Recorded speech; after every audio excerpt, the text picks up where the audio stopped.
is why I always encourage you 1,000,000,000 times. Read the scriptures for yourself. Read. So when you hear lies, you will discern that in your spirit. Check behind me when you go home. Go home and read. A false prophet would never talk like that. They don't want you to be empowered with knowledge for yourself.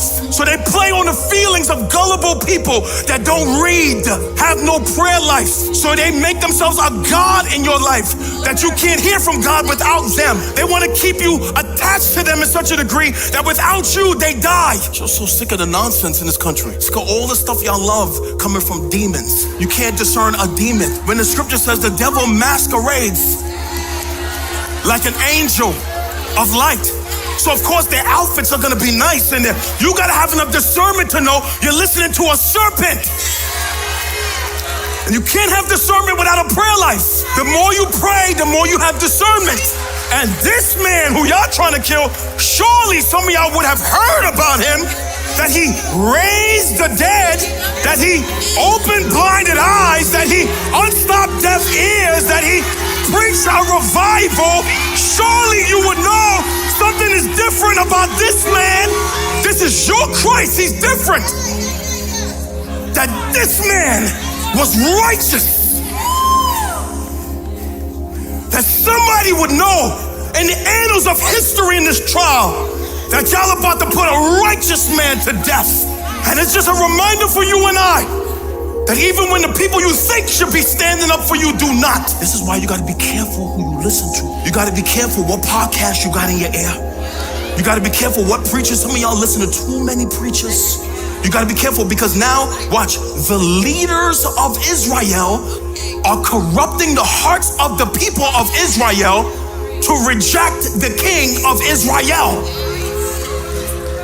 Gosh, this is why you gotta be careful who you listen to so you're not persuaded in the wrong direction. Too many of us believe in false things that we've heard from false teachers, so they're being persuaded, and I believe this is all divine. If they don't do this, the people might have enough common sense to ask for Jesus, but the Father knows his son cannot escape this now.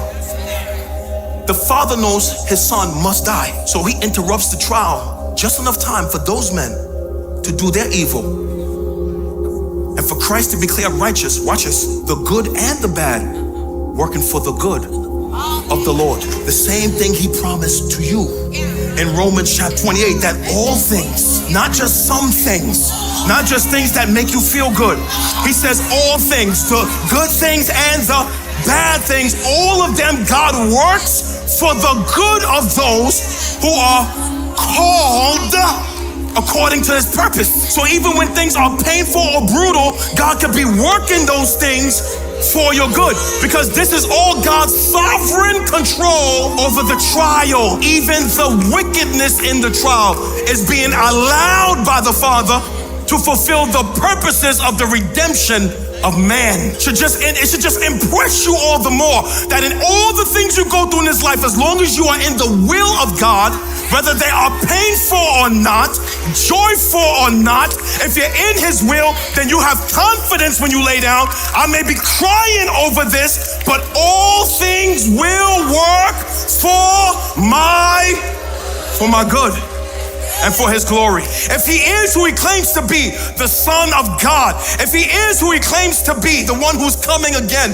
the one who will judge the living and the dead, if everything he said about himself is true, then you got to know, what are you going to do with Jesus who is called Christ? I'm talking to everyone in this room, everyone under the sound of my voice. I'm talking to every atheist, every agnostic, every person of false religion. I'm talking to every Buddhist, every Muslim. I'm talking to everybody. What are you going to do with Jesus? You roll the dice the wrong way, it will cost you in eternity. Roll the dice the wrong way with Christ, it will cost you in eternity. This is the question of the ages, the most important question in life. What will you do with Christ? What are you going to do with him? I've made a decision to surrender to him. I'm gonna bank everything that he is who he said he is. If somebody could be killed and resurrected from the dead, I wanna bank everything that he is who he said he is. And I expect to see him when I take my last breath.